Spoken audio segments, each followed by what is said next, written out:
सुप्रभात बच्चों। आज आपसे पीटीएम में भी कुछ बच्चों को देखा, अच्छा लगा, पेरेंट्स से भी बात हुई। उम्मीद करता हूँ आप सब लोग ठीक ठाक पढ़ रहे होंगे घर पे, और जो हम पढ़ा रहे हैं, जो वीडियो हम शेयर कर रहे हैं या ऑनलाइन क्लासेज हो रही है, तो काफ़ी कुछ आपको उससे मदद मिल रही होगी और आपको चीज़ें समझ में आ रही होगी। बच्चों, आज हम जो मैंने अभी आपको डॉक्यूमेंट शेयर किया है, अभिव्यक्ति और माध्यम का जो पीडीएफ फॉर्मेट मैंने आपको भेजा है या जो वर्ड फाइल है, उसको आप जब तक पढ़ लेते हैं तब तक मैं आपको ये वीडियो रिकॉर्ड करके और कुछ चीज़ें उसमें एक्सप्लेन कर देता हूँ, ताकि अच्छे से आपको बातें समझ में आ जाए। अभिव्यक्ति और माध्यम के ये प्रश्न बच्चों बहुत ही महत्वपूर्ण हैं, और आपकी पुस्तक से पूरा जो जितने ये लघुत्तरात्मक प्रश्न बन सकते हैं उन सब का एक तरह से मैंने संकलन इन नोट्स में कर दिया है। तो इन प्रश्नों को पढ़ लेने के बाद परीक्षा में आप कह सकते हैं कि 100% आपके प्रश्न जो हैं वो सही हो जाएंगे। कुल 4 अंकों के प्रश्न बच्चों ये इस जनसंचार से संबंधित लघुत्तरात्मक प्रश्न आते हैं। तो 4 अंकों के ये बहुत ही छोटे प्रश्न हैं, लघुत्तरात्मक प्रश्न हैं, और 1-1 नंबर के 4 प्रश्न आते हैं। तो आप ये जो नोट्स हैं इनको अच्छे से पढ़ लेंगे तो आपको ये 4 नंबर आपके बिल्कुल सही परीक्षा में होने वाले हैं। इससे पहले बच्चों कि मैं एक-एक प्रश्न पर चर्चा करूं, आपको थोड़ा सा मैं अनुरोध आप सबसे करना चाहूँगा कि एक तो जो अब तक हमने होमवर्क किया है वो आप जल्दी से जल्दी मुझे कंफर्म करें कि सर हमने अपना होमवर्क पूरा कर लिया है। छुट्टियों का होमवर्क भी अभी तक कुछ बच्चों का पूरा नहीं हुआ है, और पीछे जो हमने पाठ पढ़ लिए हैं उनका होमवर्क भी अभी तक पूरा नहीं किया है कुछ बच्चों ने, कुछ होमवर्क आपका बचा हुआ है। तो जल्दी से जल्दी आप मुझे अपने होमवर्क को पीडीएफ बना करके और उसको मुझसे शेयर करें। आपको पहले भी इस संबंध में निर्देशित किया गया है, माननीय प्राचार्य महोदय जी ने भी आपसे अनुरोध किया है, आपको मैसेज किया था कि सभी बच्चे अपना होमवर्क जल्दी से जल्दी शेयर करें। आप मुझे कंफर्म करें बच्चों कि आपने अपना होमवर्क कर लिया, ताकि जब स्कूल खुलेंगी तो आपको एक साथ दिक्कत नहीं होगी, क्योंकि बाद में एक साथ आप काम नहीं कर पाएंगे। अभी आप होमवर्क अच्छे से कर पाएंगे साथ साथ, तो आपके लिए वो बहुत फ़ायदेमंद बाद में रहेगा।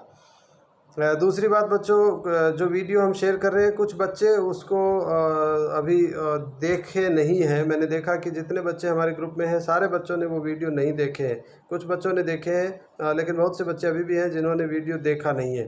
तो बच्चों, ये एक सुविधा है कि आप उसको आगे पीछे भी देख सकते हैं, आज नहीं तो कल देख सकते हैं, लेकिन कोशिश करें कि हम जिस दिन वीडियो शेयर कर रहे हैं उसी दिन आप उस वीडियो को देखें और उससे संबंधित जो क्वेरीज हैं, जो प्रश्न है, कोई डाउट है तो आप उसको उसी दिन पूछें, ताकि हम साथ के साथ उन चीज़ों को करते चलें।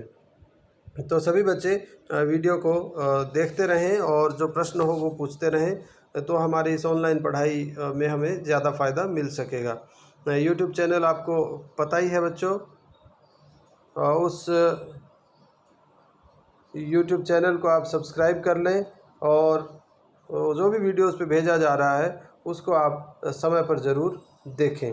तो अब हम चलिए प्रश्नोत्तर जो है उनकी चर्चा करते हैं, और प्रश्नोत्तर आप साथ में देखें। आपकी मैंने भेजा हुआ है आपको, उसको आप पढ़ ही रहे हैं, साथ में आप इस स्क्रीन पर भी इन प्रश्नों को देख सकते हैं। ये महत्वपूर्ण प्रश्न है बच्चों। परीक्षा में आप पिछले वर्षों के प्रश्न पत्र देखेंगे तो इन्हीं में से आपको सभी प्रश्न मिलेंगे। तो मैं कुछ चीज़ें समझा देता हूँ, हालांकि बहुत सरल ये हमारा बिंदु है, ये विषय वस्तु है। जनसंचार और मीडिया से जुड़े हुए ये प्रश्न हैं, लेकिन फिर भी कुछ भाषा इसमें जो तकनीकी भाषा है उसकी कहीं कहीं आपको दिक्कत हो सकती है, तो उसके लिए हम इसको समझ लेते हैं। तो ये पूरा बच्चों जो हमारा प्रश्नोत्तर है ये जनसंचार और मीडिया से संबंधित है। तो इसमें 2 महत्वपूर्ण शब्द हैं, संचार और जनसंचार। तो इस पर हम पूरी विस्तार से यहाँ चर्चा करेंगे। सबसे पहले हमको जानना है बच्चों कि संचार क्या है। संचार, जिसे आप अंग्रेजी में कहते हैं कम्युनिकेशन, सीधा सा मतलब है, संचार का मतलब सूचनाओं का या विचारों का आदान प्रदान। जब दो या दो से अधिक लोग आपस में बातचीत करते हैं तो उसे हम संचार कहते हैं, बातचीत को ही संचार कहते हैं। लेकिन उसके अलग अलग उद्देश्य हो सकते हैं, अलग अलग रूप हो सकते हैं।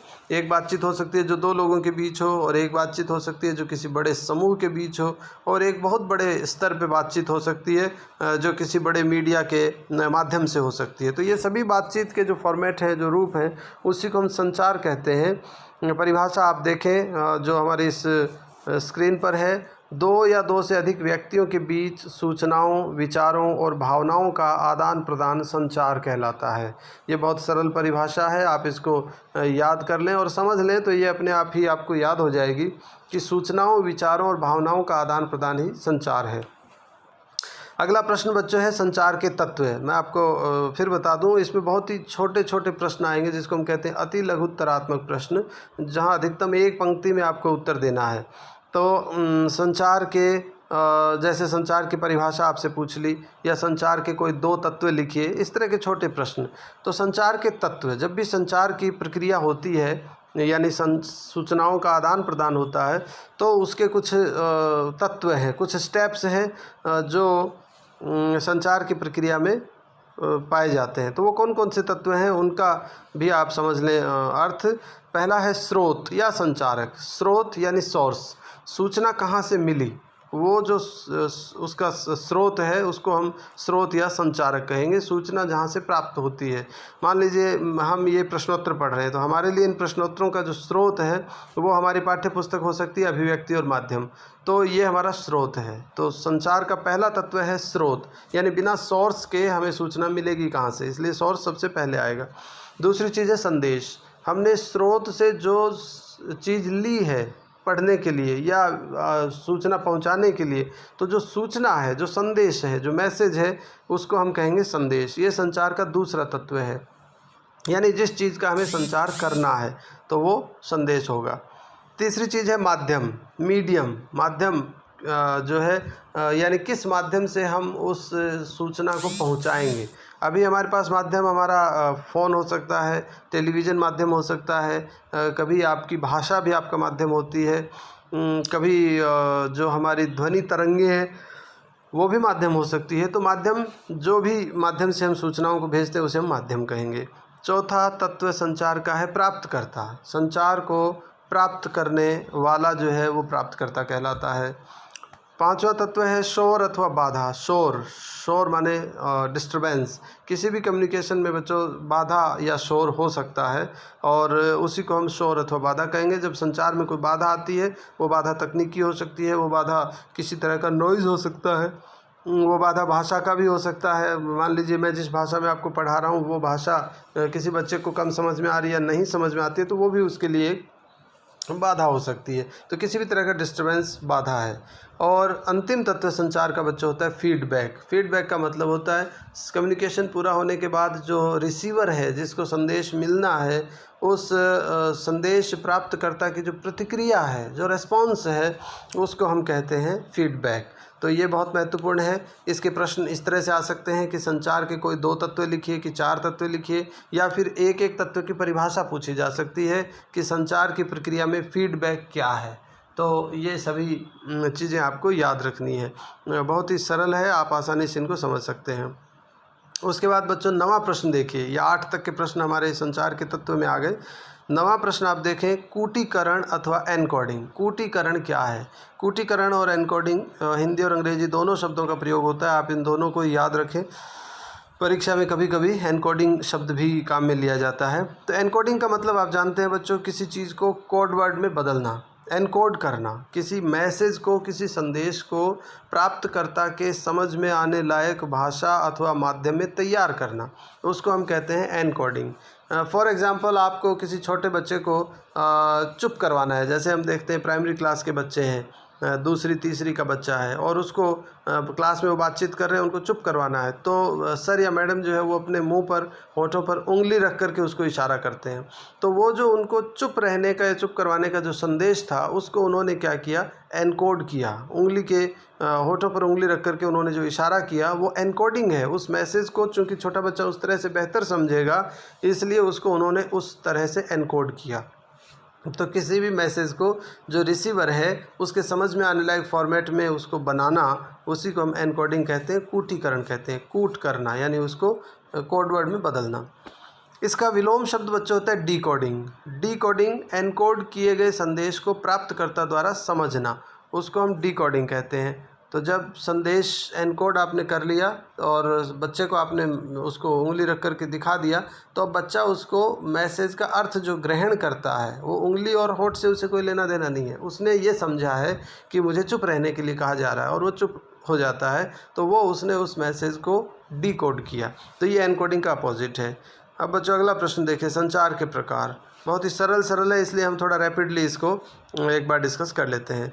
संचार के प्रकार में कई रूप हो सकते हैं बच्चों। संचार के मैंने कहा कम्युनिकेशन के कई तरीके हो सकते हैं, उसके स्तर के हिसाब से भी उसके कई अलग अलग रूप होते हैं कि किस स्तर का संचार है, कितने लोगों के बीच संचार है। जैसे पहला है मौखिक संचार। ये उस संचार के तरीके पर निर्भर है, किस तरीके से हम संचार कर रहे हैं। तो अगर हम बोल करके संचार कर रहे हैं तो मौखिक है, जैसे अभी मैं आपको बोल करके पढ़ा रहा हूँ तो ये मौखिक संचार है। दूसरा एक संचार होता है सांकेतिक संचार, संकेत के माध्यम से संचार करना, तो वो सांकेतिक संचार है। जैसे अभी मैंने आपको बच्चे का उदाहरण बताया, होंठ पर उंगली रख करके जो चुप रहने का इशारा है वो सांकेतिक संचार है। अंतःव्यक्तिक संचार, अब ये दो संचार हुए। इसके बाद बच्चों एक संचार लिखित संचार भी होता है, लिख करके कोई मैसेज कम्युनिकेट करना, वो लिखित संचार है। तो ये तो संचार के जो तरीका है, किस तरह से आप कर रहे हैं, उस पर निर्भर हुआ। अब एक फॉर्मेट ये है संचार के प्रकार का कि कितने लोगों के बीच संचार हो रहा है, उस आधार पर देखें। पहला है अंतःव्यक्तिक संचार। अंतःव्यक्तिक का मतलब होता है एक व्यक्ति, इंट्रापर्सनल जिसको कहते हैं, यानी एक ही व्यक्ति के भीतर। अभी परिभाषा में मैंने आपको बताया था कि दो लोगों के बीच जब बातचीत होती है तो उसको हम संचार कहते हैं। लेकिन कभी कभी संचार में ऐसा भी होता है कि दो लोग नहीं होते, अकेला व्यक्ति ही बातचीत कर रहा है।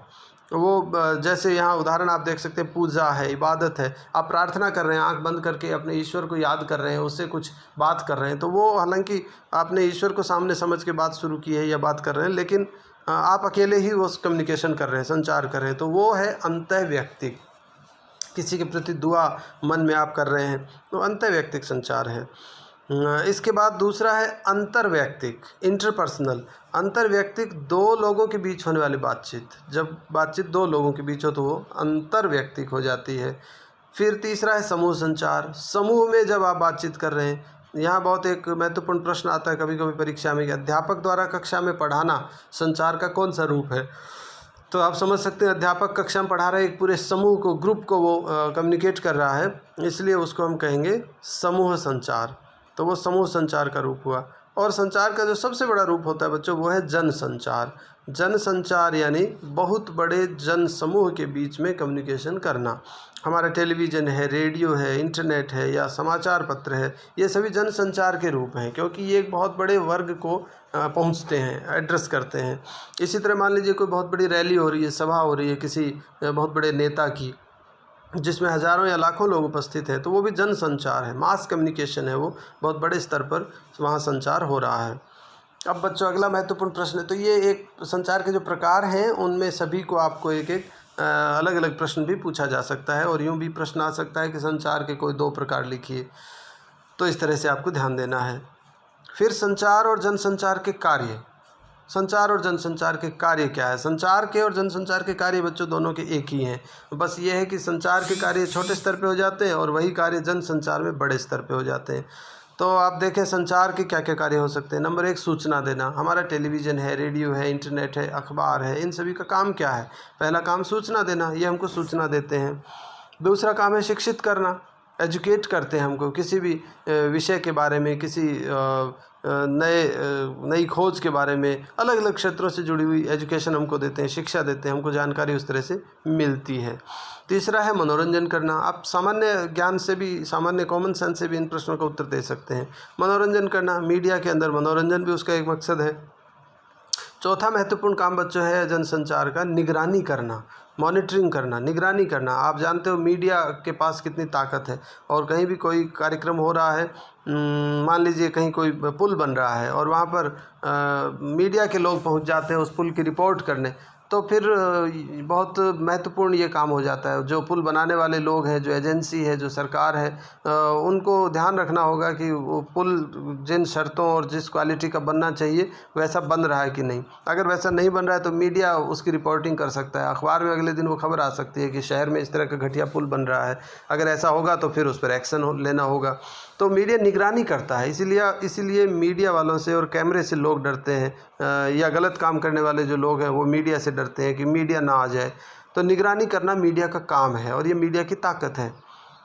अगला हमारा इसका कार्य है जनसंचार का एजेंडा तय करना। मीडिया बहुत बार प्लेटफॉर्म दे करके और एजेंडा तय करता है, चीज़ों को डिस्कस करता है। आप देखते हो चुनाव के समय किस तरह से अलग अलग पार्टियों के क्या क्या एजेंडा है, सरकार को क्या करना चाहिए, सरकार ने क्या किया, पिछले वर्षों में क्या सरकार ने वादे किए वो पूरे हुए कि नहीं। तो चुनाव के समय किन मुद्दों पर लोगों को वोट देना चाहिए, ये एक तरह से एजेंडा तय करता है मीडिया। वहाँ पर चूँकि डिस्कशन होता है, वहाँ पर बहस होती है, डिबेट होती है और मीडिया जनता के व्यू को रखता है अपने माध्यम से, तो वो एजेंडा तय करता है और डिस्कशन के माध्यम से। और मीडिया का आखिरी कार्य आप कह सकते हो विचार विमर्श करना। मीडिया विचार विमर्श करता है, विभिन्न मुद्दों पर चर्चा करता है, बहस करता है। तो प्लेटफॉर्म प्रोवाइड करता है मीडिया विचार विमर्श करने के लिए। ये बच्चों महत्वपूर्ण प्रश्न हुआ जनसंचार के कार्य से संबंधित। अगला जो हमारा टॉपिक है वो है आज़ादी के समय की महत्वपूर्ण पत्र पत्रिकाएं। आज़ादी के समय कौन कौन सी पत्र पत्रिकाएं थी? आज़ादी से पहले, देश की आज़ादी से पहले बच्चों, और आज़ादी के समय बहुत सारे ऐसे समाचार पत्र थे, बहुत सारे ऐसे संपादक थे, पत्रकार थे जिन्होंने देश की आज़ादी के लिए बहुत महत्वपूर्ण काम किया। अपने समाचार पत्रों के माध्यम से जनता को जागरूक किया, आज़ादी के लिए लोगों को लड़ने के लिए समझाया, उनको तैयार किया, अंग्रेज़ों की नीतियों का विरोध किया। तो ये बहुत महत्वपूर्ण काम हमारे पत्र पत्रिका और समाचार पत्रों ने किया आज़ादी के समय। तो कौन कौन से पत्र हैं? कई बार प्रश्न आ जाता है कि आज़ादी के समय की किन्हीं 2 महत्वपूर्ण पत्रिकाओं के नाम लिखिए, 4 महत्वपूर्ण पत्रिकाओं के नाम लिखिए, या 2 संपादक के नाम लिखिए। तो ये आपको याद रखना है कौन सी पत्र पत्रिकाएं हैं। देखिए, केसरी है, केसरी आज़ादी के समय की महत्वपूर्ण पत्रिका। हिंदुस्तान, सरस्वती, महावीर प्रसाद द्विवेदी इसके संपादक थे बच्चों, याद रख सकते हैं। सरस्वती, हंस बहुत महत्वपूर्ण पत्र रहा है। मुंशी प्रेमचंद का ये पत्र था और इस पत्र के माध्यम से प्रेमचंद ने समाज और देश के लिए बहुत महत्वपूर्ण काम किया। प्रेमचंद के उसी योगदान के लिए उनको कलम का सिपाही भी कहा जाता है। यानी समाचार पत्रों के माध्यम से, कलम के माध्यम से भी देश की आज़ादी की लड़ाई लड़ी गई है। तो ये हंस पत्रिका आप याद रखें। कर्मवीर महत्वपूर्ण एक पत्रिका रही है। आज, प्रताप, प्रदीप, विशाल भारत, ये कुछ पत्रिकाएं हैं। इनमें से कम 4 के नाम आप ज़रूर याद रखें। इसके बाद बच्चों अगली हमारी जो जानकारी है, प्रश्न है, वो रेडियो से संबंधित है। रेडियो के संबंध में 2-3 प्रश्न हैं, आप ध्यान रखें। नंबर 1, रेडियो का आविष्कार किसने किया? इटली के जी मार्कोनी ने रेडियो का आविष्कार किया, ये आप याद रखें। इटली के जी मार्कोनी। रेडियो का आविष्कार कब हुआ? सन 1921 में भारत में रेडियो की शुरुआत हुई। तो ये 1921 में भारत में रेडियो की शुरुआत हुई है, ये भी हमें याद रखना है। सन 1936 में ऑल इंडिया रेडियो की विधिवत स्थापना हुई। ऑल इंडिया रेडियो, जिसे संक्षेप में AIR भी कहते हैं, कभी कभी इसका आपको एक्सटेंशन भी पूछ लिया जाता है परीक्षा में, AIR का फुल फॉर्म। तो ये ऑल इंडिया रेडियो है और ये भारत में 1936 से शुरू हुआ। तो रेडियो की महत्वपूर्ण भूमिका भारत में जनसंचार के माध्यमों में रही है। इसके बाद बच्चों रेडियो से जुड़ा हुआ एक और प्रश्न है FM रेडियो आप जानते हो, जिसको फ्रीक्वेंसी मॉड्यूलेशन कहते हैं, जो रेडियो का एक लोकल स्वरूप है, जिसमें आप बहुत सारे चैनल अब शामिल हो चुके हैं। तो FM चैनल्स की शुरुआत भारत में बहुत बाद में जाकर के हुई, 1993 में। तो 1993 में भारत में FM की शुरुआत हुई। 2 प्रश्न यहाँ बनते हैं। एक तो FM का फुल फॉर्म पूछा जाता है, इसकी स्पेलिंग ठीक से देख लें, हिंदी में कैसे लिखना है। फ्रीक्वेंसी मॉड्यूलेशन स्क्रीन पे लिखा हुआ है, आपको मैंने भेज दिया है। और सन 1993 शुरुआत कब हुई ये भी याद रखें, 1993 में इसकी शुरुआत हुई। अगला बच्चों प्रश्न हमारा बनता है टेलीविज़न से। भारत में टेलीविज़न की शुरुआत कब हुई? ये एक महत्वपूर्ण प्रश्न है। तारीख याद रखें, 15 सितंबर 1959 को भारत में टेलीविज़न की शुरुआत हुई।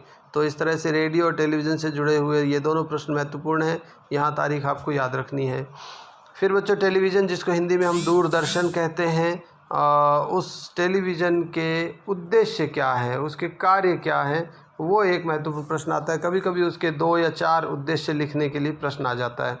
तो आप सब जानते हो टेलीविज़न के क्या उद्देश्य हैं। अगर हम सामान्य अपनी बुद्धि का प्रयोग करके भी इसका उत्तर लिखें तो भी हम लिख सकते हैं। देखिए क्या क्या उसके उद्देश्य हो सकते हैं। नंबर 1, सामाजिक परिवर्तन करना, सोशल चेंजेस टेलीविज़न का एक उद्देश्य है, यानी समाज में सकारात्मक परिवर्तन लाना, ये उसका उद्देश्य है।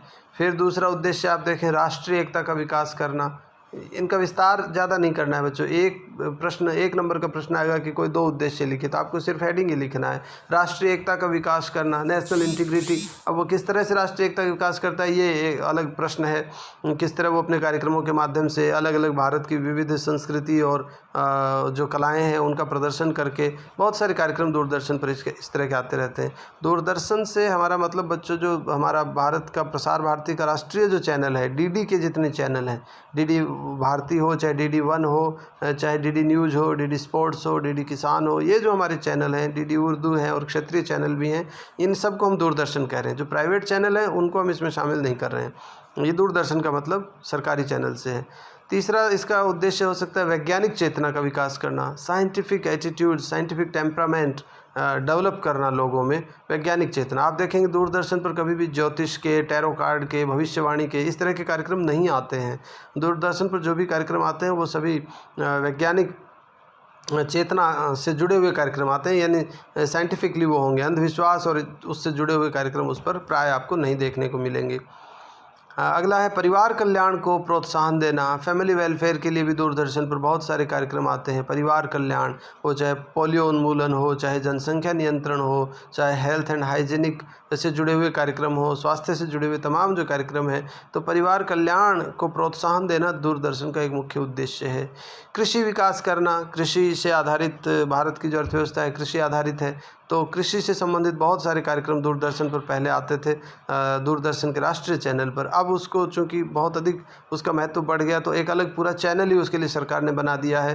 आप जानते हो डीडी किसान नाम से एक पूरा चैनल आता है, जिसमें दिन भर खेती और किसानी से जुड़े हुए महत्वपूर्ण कार्यक्रम दूरदर्शन पर प्रसारित होते हैं। ये भी याद रखें आप, ये प्रश्न भी कभी कभी आता है कि कृषि से संबंधित कौन सा राष्ट्रीय चैनल है दूरदर्शन का, तो उसका नाम है डीडी किसान। पर्यावरण संरक्षण करना, पर्यावरण को बचाने के लिए कितने कार्यक्रम दूरदर्शन पर आते हैं, ये भी आपको ध्यान देना है।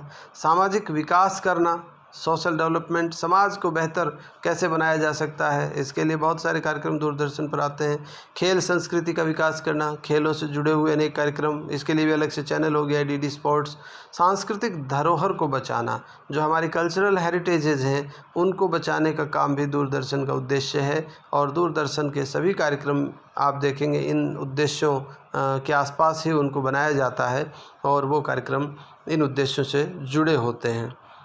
इसके बाद बच्चों अगला जो हमारा प्रश्न है वो है समाचार से जुड़ा हुआ। समाचार क्या है, ये एक महत्वपूर्ण प्रश्न है। समाचार जिसे आप इंग्लिश में कहते हैं news, NEWS, N for north, E for east, S for south और W फॉर वेस्ट, यानी चारों दिशाओं से जो भी सूचनाएं हमको मिलती है, जो भी घटनाओं से संबंधित सूचनाएं हैं, उसको हम कहते हैं न्यूज़।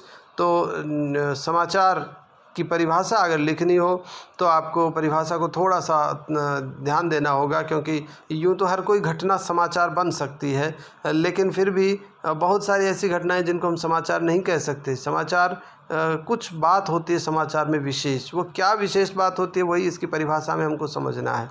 वो विशेष बात है समाचार के तत्व। तो परिभाषा से पहले आप उन तत्वों की थोड़ी चर्चा करें, फिर हम परिभाषा पर वापस बात करेंगे। तो समाचार के तत्व क्या क्या है, कौन सी चीज़ हो जिससे कोई घटना समाचार बने, तो उसके लिए पहली चीज़ है नवीनता। नवीनता का मतलब नया हो, कोई चीज़, कोई घटना नई होगी तभी वो समाचार बनेगी। अगर कोई पुरानी बात हो गई तो वो फिर आउट ऑफ डेटेड हो जाती है, वो उसका समय निकल जाता है, वो नवीन नहीं होती, तो वो समाचार नहीं बनती है। उसको मीडिया की भाषा में आगे हम पढ़ेंगे, उसको कहते हैं डेडलाइन। इसके बाद बच्चों दूसरी बात आती है समाचार के अंदर निकटता। समाचार तभी कोई घटना समाचार बनती है जब वो हमारे निकट की हो, हमारे आसपास की हो। जब कई बार ऐसा होता है कोई बहुत बड़ी घटना होती है तो वो निकट की ना हो तब भी समाचार बन जाती है।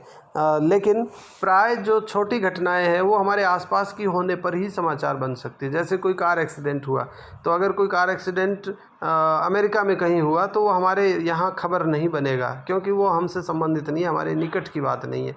लेकिन हमारे आसपास, हमारे डिस्ट्रिक्ट में, हमारे स्टेट में कहीं कोई कार एक्सीडेंट हुआ तो उसकी खबर आपको पढ़ने को मिल जाएगी। तो निकटता का तत्व समाचार में होना चाहिए।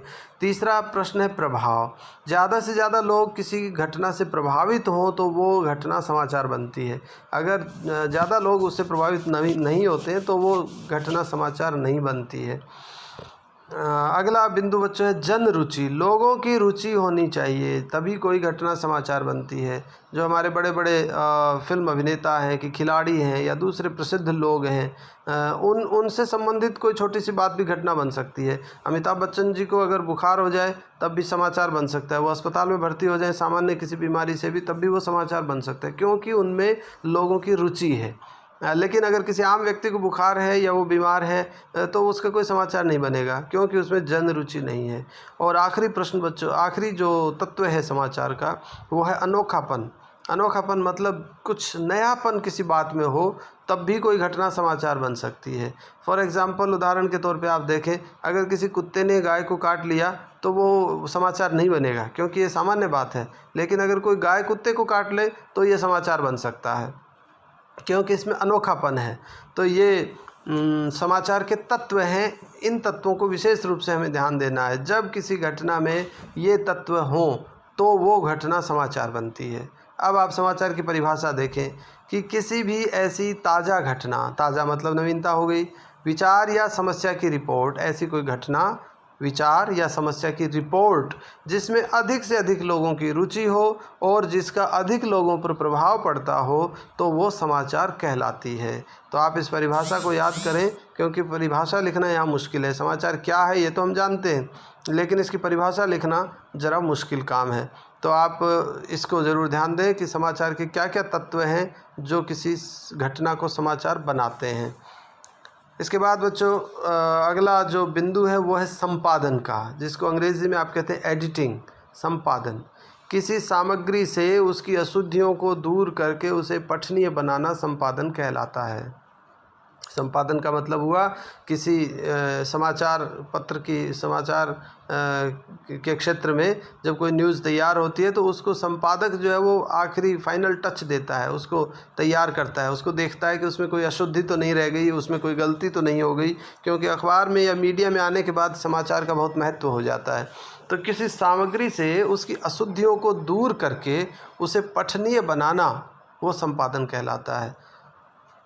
तो ये संपादन की परिभाषा याद रखें, इसको एडिटिंग इंग्लिश में हम कहते हैं। तो संपादक इस काम को करता है, वो खबरों की अशुद्धियों को देखता है, वो उनको चेक करता है कि कौन सी खबर कितनी महत्वपूर्ण है, कौन सी खबर कहाँ लगेगी, किस तरह से उसको तैयार किया जाएगा। तो संपादक का उसमें महत्वपूर्ण काम है। तो ये देखना है कि संपादक किन सिद्धांतों के आधार पर काम करता है, जो संपादक है वो किस तरह से काम करता है। ऊपर वाली जो परिभाषा है बच्चों 20 नंबर प्रश्न में संपादन की परिभाषा है वो एडिटिंग की। किसी सामग्री से उसकी अशुद्धियों को दूर करके उसे पठनीय बनाना, ये काम कहलाता है संपादन, एडिटिंग। और इस काम को करने वाला क्या कहलाता है, उसको हम कहते हैं संपादक। तो ये एडिटर और एडिटिंग।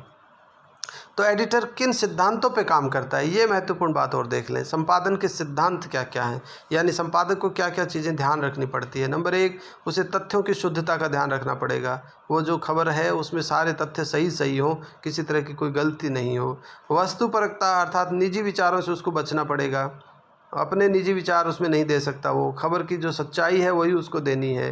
निष्पक्ष उसको होना है, उसको पार्शियल नहीं होना है, किसी पार्टी का पक्ष का उसको नहीं होना है। उसे निष्पक्ष रह करके खबर को तैयार करना है और संतुलन उसको रखना है, बैलेंस्ड रखना है खबर को। यानी अगर कोई विवाद वाली खबर है तो उसका पक्ष और विपक्ष दोनों उसको देना है, किसी घटना या किसी उसके नियम कानून के संबंध में क्या ठीक है क्या गलत है, पक्ष विपक्ष दोनों राय उसको देनी है, संतुलन रखना है। और स्रोत जो शुरू में मैंने बताया, सोर्स का उसे पता होना चाहिए कि संपादक को कि ये खबर का सोर्स क्या है, ये खबर कहाँ से उसे प्राप्त हुई है। तो ये बच्चों संपादन के सिद्धांत हैं। अभी वीडियो को हम लगभग आधे घंटे का रखते हैं ताकि देखने में और उसको पोस्ट करने में सुविधा रहती है। उसके बाद बच्चों अगला वीडियो हम एक और बनाएंगे जिसमें हमारे जो बचे हुए प्रश्न हैं उनकी हम चर्चा करेंगे। तो अभी आप इतना वीडियो ही देख पाएंगे इस भाग में। इसके बाद बच्चों अगला वीडियो हम एक और तैयार करेंगे जिसमें हम हमारे बचे हुए प्रश्नों को ज़रूर लेंगे। तो अभी आप ये वीडियो देखें और इसके अंदर जो हमने बातें की हैं उनको समझने की कोशिश करें। और अगर कोई प्रश्न अभी हमने प्रश्न 20-22 प्रश्न डिस्कस किए हैं उनमें अगर कोई आपको और एक्सप्लेनेशन चाहिए या कोई प्रश्न नहीं समझ में आया हो तो आप मुझे ज़रूर संपर्क करें। तो फ़िलहाल इतने बच्चों, इसको आप ज़रूर देखें। धन्यवाद।